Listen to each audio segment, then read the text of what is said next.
ሰላም ጤና ይስጥልኝ። ሮማኖ ናይትሰርቲው ተከታታዮች እንደምን አደራችሁ?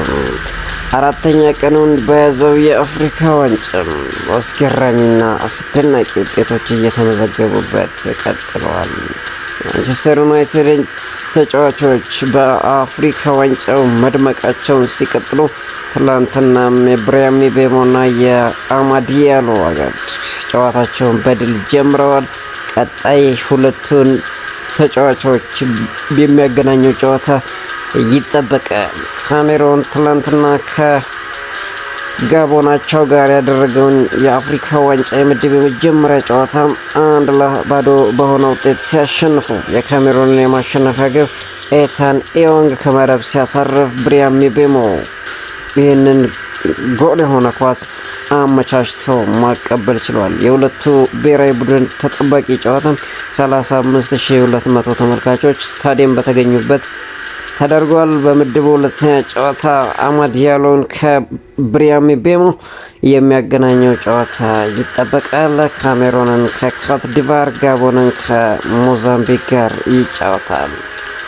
በሌላ ጨዋታ የአማድ ዲያሎ ኮት ዲቫር ውድድሯን በድል ስትጀምር የኮት ዲቫር የማሸነፊያ ግብ አማድ ዲያሎ ጎሉን አስቆጥሯል። በአፍሪካ ዋንጫ ምድብ የመጀመሪያ ጨዋታዋን ያደረገችው ኮት ዲቫር ከሞዛምቢክ ጋር ያደረገችውን ጨዋታ 1-0 በሆነ ውጤት ስታሸንፍ የማሸነፊያውን ግብ አማድ ዲያሎ ማስቆጠር ችሏል።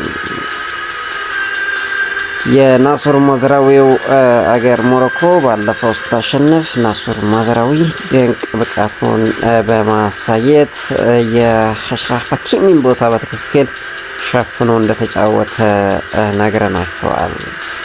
በሌላ በኩል አልጄሪያው የፊት መስመር ተሰላፊ ሪያድ ማህሬዝ ቡድኑን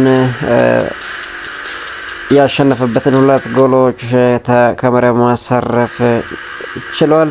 2 ግቦችን በማስቆጠር የጨዋታው ኮከብ ተብሎ የተመረጠው ሪያድ ማህሬዝ በድል መጀመራችን ምርጥ ነው ሲል አስተያየቱን ሰጥቷል። አክሎም በቀጣይ 2 ጨዋታዎች ይቀራሉ፣ አቋማችንን ማሳደግ አለብን ሲል ሪያድ ማህሬዝ ከጨዋታው በኋላ አስተያየቱን ሰጥቷል። አልጄሪያም ውድድሯን በድል ጀምራለች። በአፍሪካ ዋንጫ የምድብ የመጀመሪያ ጨዋታዋን ያደረገችው አልጄሪያ ከሱዳን ጋር ያደረገችውን ጨዋታ 3-0 በሆነ ውጤት ስታሸንፍ የቀድሞ የማንቸስተር ሲቲ ተጫዋች ሪያድ ማህሬዝ 2 ግቦችን አስቆጥሯል። በጨዋታውም የጨዋታ ኮከብ ተብሎ ተመርጧል። አልጄሪያ በአፍሪካ ዋንጫ ውድድር 100ኛ ጎላቸውን ማስቆጠር የቻለች 7ኛ ሀገር መሆን ችላለች። ሪያድ ማህሬዝ በአፍሪካ ዋንጫው 7 ጎሉን በማስቆጠር የውድድሩ የአልጄሪያ ከፍተኛ ግብ አስቆጣሪ መሆን ችሏል። የሁለቱ ብሔራዊ ቡድን ጨዋታ ከ16115 በላይ ተመልካቾች ስታዲየም ተገኝተው ተመልክተውታል። በቀጣይ ጨዋታ አልጄሪያ ከቡርኪና ፋሶ እንዲሁም ሱዳን ከኢኳቶሪያል ጊኒ ጋር የሚጫወቱ ይሆናል። ፈረንሳዩ አሰልጣኝ ዚነዲን ዚዳን የአልጄሪያና የሱዳንን ጨዋታ ስታዲየም ተገኝቶ መከታተሉ ተዘግቧል። የአሰልጣኝ ዚነዲን ዚዳን ልጅ ሉካስ ዚዳን በጨዋታው አልጄሪያን በግብ ጠባቂነት ወክሎ መጫወቱ ይፋ ተደርጓል። ግብ ጠባቂው ከፈረንሳይ ይልቅ የአልጄሪያ ብሔራዊ ቡድንን ለመወከል መርጦ በአልጄሪያ እየተጫወተ እንደሚገኝ ተዘግቧል። የሴሪያው ክለብ ኤሲ ሚላን ከዲቮክ ኦሪጊ ጋር የነበራቸውን ኮንትራት በጋራ ስምምነት ማቋረጣቸው እየተገለጠ ይገኛል። ዲቮክ ኦሪጊ ከ2022-23 የውድድር ዓመት ወዲህ ለኤሲ ሚላን ተሰልፎ መጫወት አልቻለም። የ30 ዓመቱ አጥቂ ዲቮክ ኦሪጊ ከ3 ዓመታት በፊት ከሊቨርፑል ጋር ያለውን ውል ካበቃ በኋላ ኤሲ ሚላንን በነፃ ዝውውር መቀላቀሉ ይታወሳል። ተጫዋቹ ኤሲ ሚላንን በመጣበት ዓመት 36 ጨዋታዎችን አድርጎ 2 ግቦችን ማስቆጠሩ አይዘነጋም። በ24-25 የውድድር ዓመት በውሰት በኖቲንጋም የተጫወተው ዲቮክ ኦሪጊ ለመጨረሻ ጊዜ ሜዳ ላይ የታየው ከ20 ወራት በፊት እንደነበር እየተዘገበ ይገኛል። ዲቮክ ኦሪጊ ከኤስ ሚላን በወር 300,000 ክፍያ ያገኝ እንደነበርና አሁን ላይ በስምምነት ኮንትራታቸውን እንዳቋረጡ እየተነገረ ይገኛል። በአፍሪካ ዋንጫ የምድብ የመጀመሪያ ጨዋታዋን ቡርኪና ፋሶ ኢኳቶሪያል ጊኒን 2-1 በሆነ ውጤት አሸንፋለች። የቡርኪና ፋሶን የማሸነፊያ ግቦች ሚኖንጉ እና ኤድመንድ ታብሶባ በጨዋታው በመጠናቀቅ ደቂቃዎች ማስቆጠር ችለዋል። ኢኳቶሪያል ጊኒን ማርቪን ኤኔቦህ ባስቆጠረው ግብ ጨዋታውን እስከ 90ኛው ደቂቃ አልፎ በተጨመረው 5 እስከ 95ኛው ድረስ 1-0 ስትመራ ነበር። የኢኳቶሪያል ጊኒው ተጫዋች ባሲሊዮ ኒዲንግ 50ኛው ደቂቃ ላይ ቀይ ካርድ መመልከቱን ተከትሎ ቡድኑ ጨዋታውን በ10 ተጫዋቾች ለመጨረስ ተገዷል። ባሊዮኖ ኒዲንጋ በአፍሪካ ዋንጫ ቀይ ካርድ የተመለከተ ቀዳሚው ተጫዋች መሆን ችሏል። በቀጣይ ጨዋታ እሁድ ኢኳቶሪያል ጊኒ ከሱዳን፣ ቡርኪና ፋሶ ከአልጄሪያ ጋር የሚጫወቱ ይሆናል።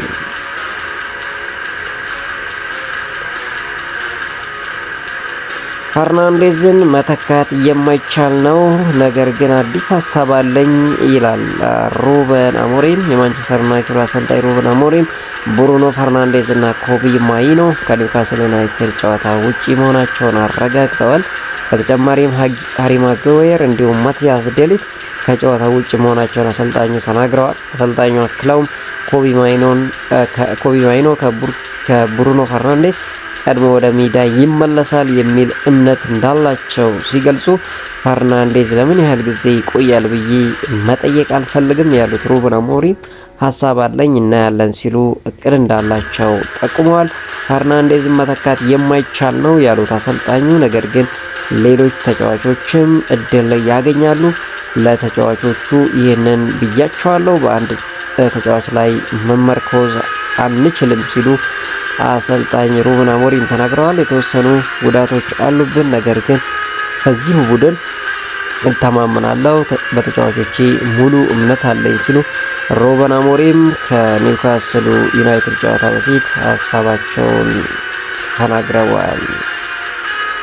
በተንታኝነት እያገለገለ የሚገኘው የቀድሞ ተጫዋች ሀቴም ትራቡልሲ በአፍሪካ ዋንጫ አዘጋጇ ሞሮኮ ስራ መደነቁን ተናግሯል። በሞሮኮ መኩራትና ማመስገን አለብን ያለው ተጫዋቹ በዝናብ ምክንያት ውድድሩን ማዘጋጀት ቀላል አይደለም። በከባድ ዝናብ ምክንያት ጨዋታዎችን ማድረግ ቀላል ባይሆንም አንድም ጨዋታ በጎርፍ ምክንያት ሲራዘም አላየንም ሲል ሀገሪቷ ያደረገችውን ዝግጅት አድንቋል። የቀድሞ የማንቸስተር ሲቲ እና የአያክስ የመስመር ተጫዋች ሀቴም ትራቡልሲ በአሁኑ ሰዓት በቤን ስፖርት ተንታኝነት እየሰራ ይገኛል። ሀቴም ትራቤልሲ በ2004 ከሀገሩ ቱኒዚያ ጋር የአፍሪካ ዋንጫ አሸናፊ እንደነበረ ይታወሳል። የላሊጋ የወሩ ምርጥ ተጫዋች ተወዳዳሪዎች ይፋ ተደርገዋል። የስፔን ላሊጋ የ25/26 የውድድር ዘመን የወርሃ ህዳር የወሩ ምርጥ ተጫዋች 5 እጩዎችን ይፋ ሲያደርግ ኪሊያን ምባፔ ከሪያል ማድሪድ፣ ላሚን ያማል ከባርሴሎና፣ ኮኬ ከአትሌቲኮ ዲ ማድሪድ፣ ቫሌራ ከኤልቼ እንዲሁም ራዱ ከሴልታ ቪጎ በእጩነት መቅረብ ችለዋል። የላሊጋ የወሩ ምርጥ ተጫዋች ማን ሊሆን ይችላል የሚለውን በኮመንት ሴክሽን ልታጋሩን ትችላላችሁ። በተያያዘ ዜና የላሊጋ የወሩ ምርጥ አሰልጣኝ እጩዎች ይፋ ተደርገዋል። የስፔን ላሊጋ የ25/26 የውድድር ዘመን የወርሃ ህዳር የወሩ ምርጥ አሰልጣኝ 3 እጩዎች ይፋ ሲደረጉ የባርሴሎና አሰልጣኝ ሃንሲ ፍሊክ፣ የሴልታ ቪጎ አሰልጣኝ ክላውዲዮ ጊራልዴዝ እንዲሁም በስፓኞሉ አሰልጣኝ ማኖሎ ጎንዛሌስ በእጩነት ተይዘዋል። የሰማያዊዎቹ አሰልጣኝ ኢንዞ ማሬስካ ቀጣዩ አስቶን ቪላ ጨዋታ ለእኛ በጣም ከባድ ጨዋታ ይሆናል ሲሉ ገልጸውታል። በምርጥ ብቃታችን ላይ መሆን አለብን ያሉት ኢንዞ ማሬስካ ምክንያቱም አስቶን ቪላ አስደናቂ አቋም እያሳየ ነው ሲሉ ተናግረዋል። እነሱ የራሳቸውን አጫወት አላቸው፣ ከኳስ ጋር እና ከኳስ ውጪም በደንብ የተደራጁ ናቸው ሲሉ ኢንዞ ማሬስካ ተናግረዋል። በአሁኑ ሰዓት አስቶን ቪላ በሙሉ በራስ መተማመን ላይ ነው፣ ነገር ግን እኛ በሜዳችን ነው የምንጫወተው፣ 3 ነጥቡን ለመውሰድ ጥረት እናደርጋለን ሲል ኢንዞ ማሬስካ ከጨዋታው በፊት አስተያየቱን ሰጥቷል። አሰልጣኙ አያይዞም በጨዋታው ሊያም ድላፕ እንዲሁም ስታቪዮ ዝግጁ እንደሚሆኑ አረጋግጠዋል። ጨዋታው የፊታችን ቅዳሜ የሚደረግ ይሆናል። ከትላንት በስቲያ ዩጋንዳ በቱኒዚያ 3-1 በተሸነፈችበት ጨዋታ ብቸኛዋን የዩጋንዳ የማሰለኛ ግብ ያስቆጠረው ተጫዋች ዴኒስ ኦሜዲ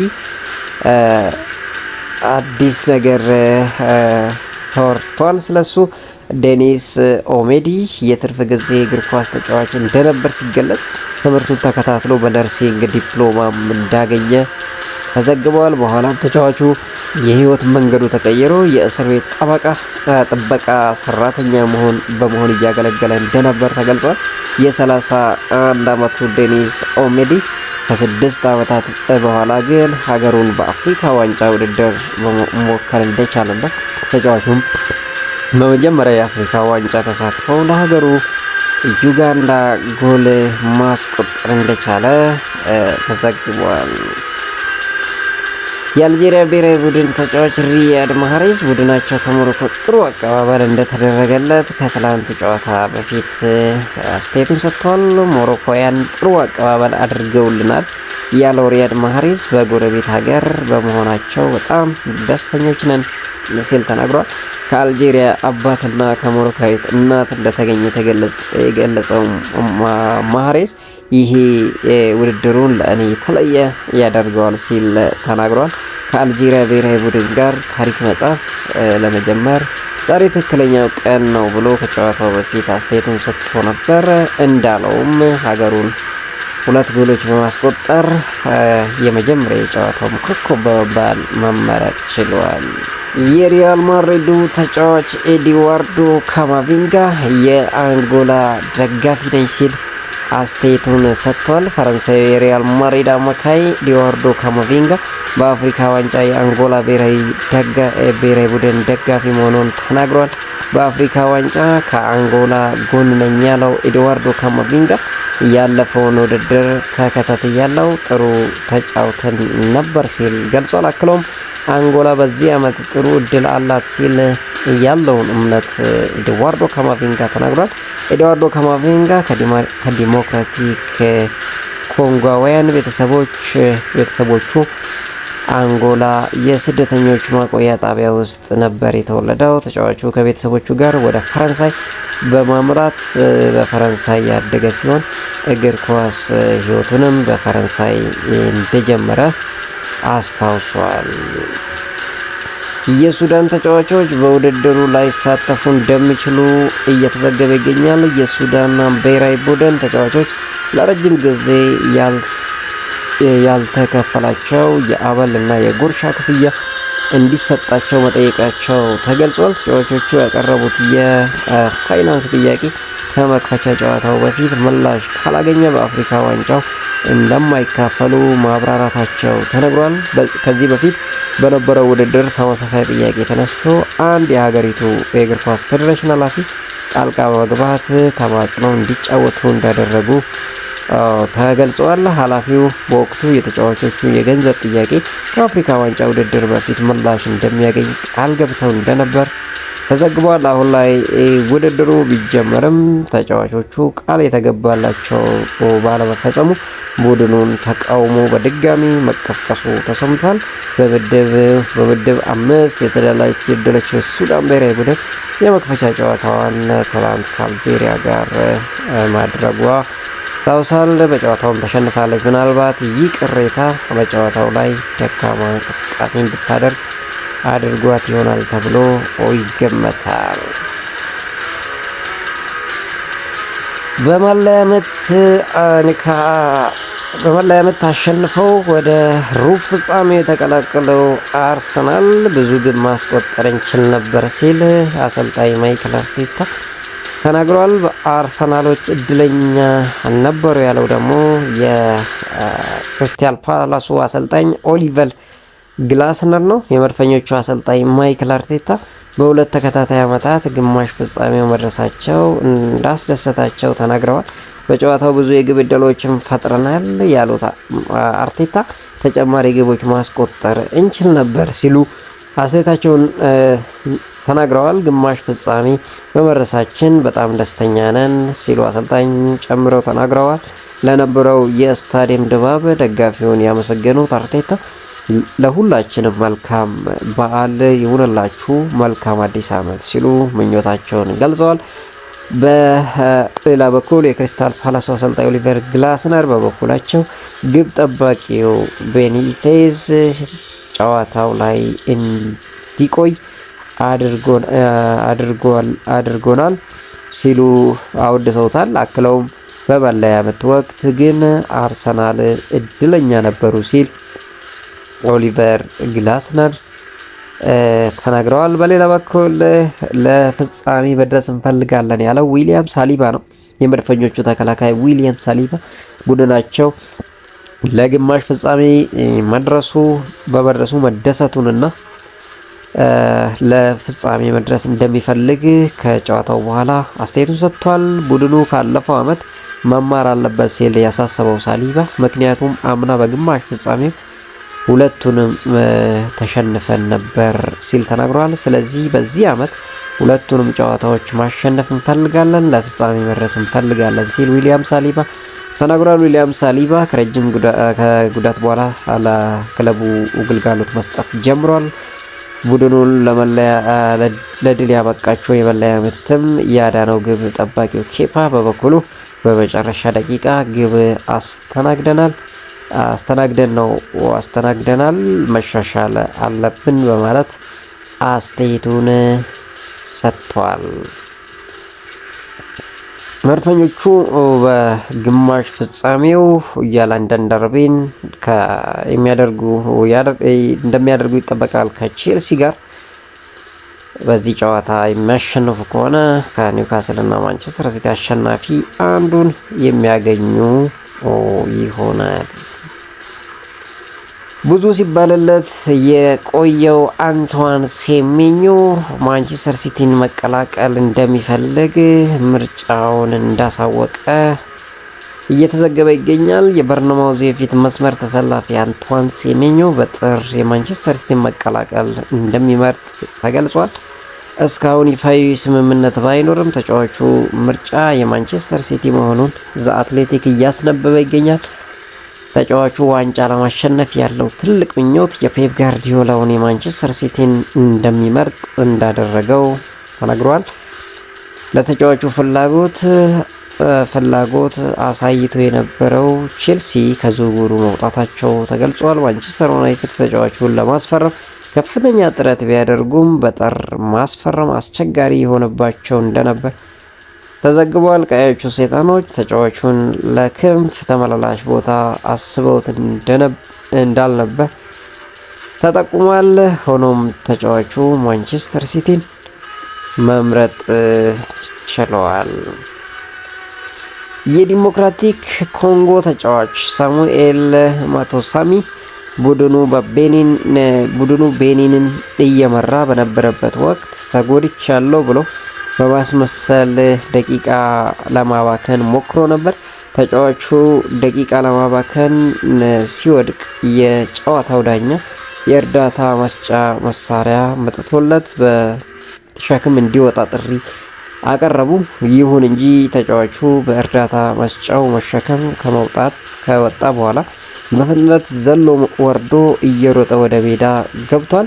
ከጨዋታው በኋላ ስለ ክስተቱ የተጠየቀው ተጫዋቹ ለመውጣት እርዳታ አያስፈልገኝም ነበር ሲል አስረድቷል።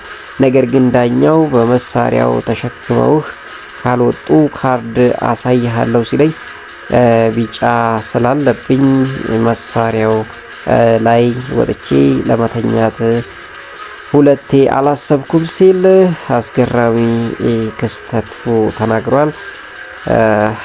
በመጨረሻም ናይጄሪያ ውድድሯን በድል መጀመሯን ለማስታወስ እሞክራለሁ። ናይጄሪያ ብሔራዊ ቡድን የአፍሪካ ዋንጫ የምድብ መጀመሪያ ጨዋታዋን በድል ትጀምራለች። ለውድድሩ የዋንጫ ተገማች የሆነችው ናይጄሪያ የታንዛኒያ ብሔራዊ ቡድንን 2-1 በሆነ ውጤት አሸንፋለች። ለናይጄሪያ የማሸነፊያ ግቦቹን አጆይ እና አዴሞላ ሉክማን ከመረብ ሲያሳርፉ ለታንዛኒያ ማሞምባዋ አስቆጥረዋል። የምድቡን ሁለተኛ ጨዋታ ቅዳሜ ናይጄሪያ ከቱኒዚያ እንዲሁም ዩጋንዳ ከታንዛኒያ የሚያደርጉ ይሆናል። ውድ ቻናላችን ተከታታዮች ለቀኑ ያዝናቸው አጫጭር ዜናዎች ይህን ይመስላሉ። ቻናላችንን ሰብስክራይብ፣ ቪዲዮዎችን ላይክ በማድረግ ቤተሰብ እንዲሆኑ እኛንም እንዲያበረታቱ በአክብሮት እንጋብዛለን። መልካም